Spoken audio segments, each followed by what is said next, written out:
I'm Don Purkey, July 2015. The family story that I can relate to you is about my father-in-law. He was a retired Air Force colonel.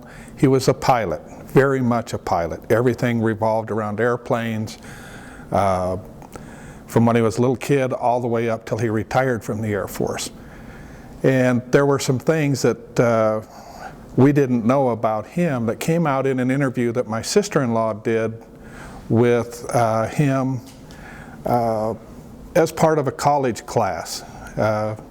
She was probably 50 years old, and she took a night class, and the homework assignment was to interview your oldest living relative, which was her dad. So she started in, and I got to add the point in time with him. He was deep into Alzheimer's. Now he flew 87 combat missions in Korea, but he never talked about them. A very common occurrence with military people from World War II in Korea. They didn't talk about it. Well, she started this interview process in accordance with this class that she was taking, and all of a sudden he just started talking. She didn't have to ask questions. And she had it taped, and she had it all that interview converted to a CD. And we were able to get a copy of that CD. And I thought, well, as far as I am concerned, I'm one of these people that has to have paper.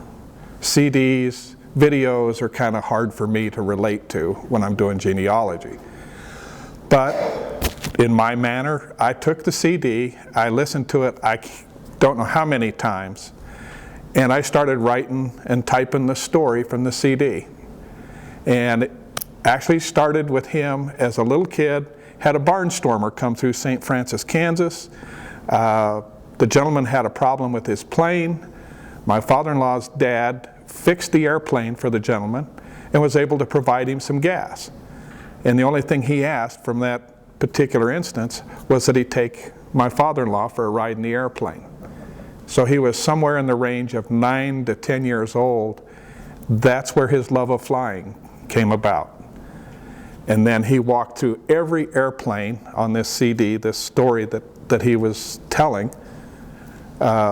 He could identify, even though he was deep into Alzheimer's, he could identify every plane he ever flew. I was able to take that information from the CD. I tried to type his story from the point of the CD forward, and I included, because of the digital age, pictures of every airplane he ever flew. And I was able to put that all together in a Microsoft Word document, and I sent it back out to my wife's siblings, all 5 of them. And that was the best story that we had for the genealogy. But it's a family story, and it's not something that you can go to Salt Lake City and investigate. Didn't have dates, it's just a family story.